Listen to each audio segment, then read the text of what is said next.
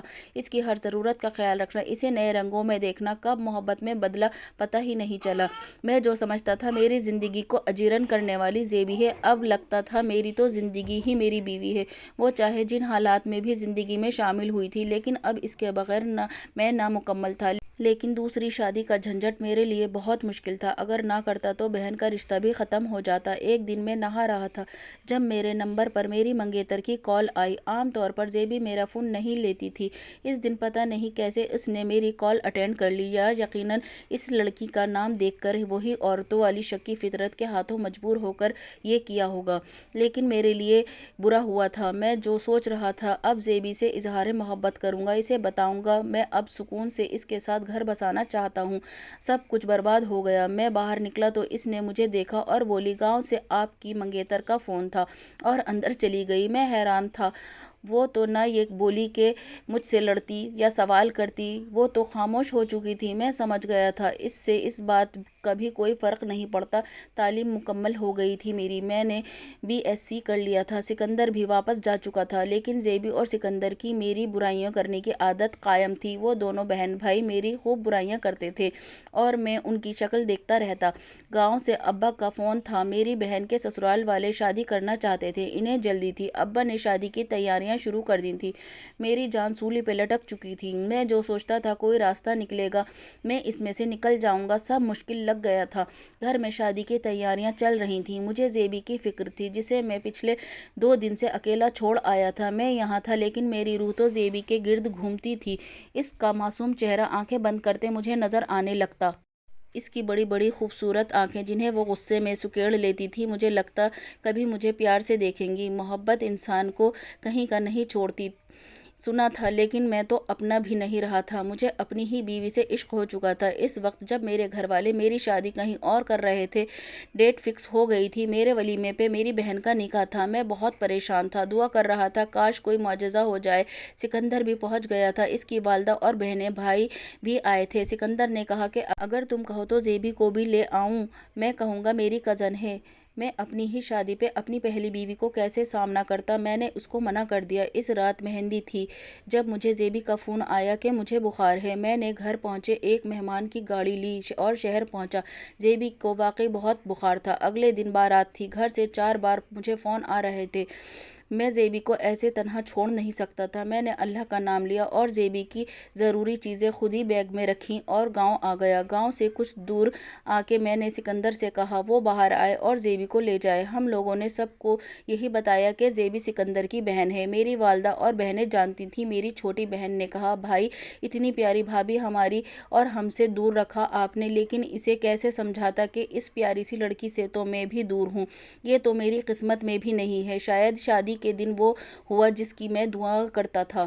میری منگیتر نے خود ہی شادی سے انکار کر دیا، وہ کسی اور لڑکے کے ساتھ شادی کر چکی تھی۔ گھر والوں نے اسے گھر سے نکال دیا، ابا نے رشتہ توڑ دیا۔ سکندر کی والدہ نے سب کچھ دیکھا تو مجھ سے کہا، مجھے تمہاری بہن بہت اچھی لگتی ہے، میں اسے سکندر کے لیے مانگنا چاہتی ہوں۔ میرے لیے اس سے اچھی اور کیا بات ہو سکتی تھی۔ اس طرح سکندر سالے سے میرا بہنوئی بھی بن گیا۔ میں نے ایک میڈیکل اسٹور کھول لیا۔ فی الحال نوکری مل نہیں رہی تھی تو یہی بہتر لگا۔ زیبی سے میرے تعلقات اب بہتر تھے، وہ اچھی لڑکی تھی۔ سارے گھر والے یہاں تک کہ میرے والد بھی زیبی کو اپنی بیٹی کی سے زیادہ سمجھنے لگے تھے۔ اس کی بھی اب زیادہ ابا سے بننے لگی تھی، ان کے ساتھ ساتھ رہتی تھی جب تک وہ گھر پہ رہتے۔ اماں نے اسے لاڈ کر کے اور بگاڑ دیا۔ انہوں دنوں میری والدہ کی طبیعت خراب ہو گئی، ہم لوگ بہت پریشان تھے۔ ماں کے بغیر زندگی کیسی ہو سکتی ہے، یہ سوچ کے ہی خوف آتا تھا، لیکن پھر قسمت نے جدائی لکھ دی۔ میری ماں ہمیشہ کے لیے ہمیں چھوڑ کر اس دنیا سے چلی گئیں۔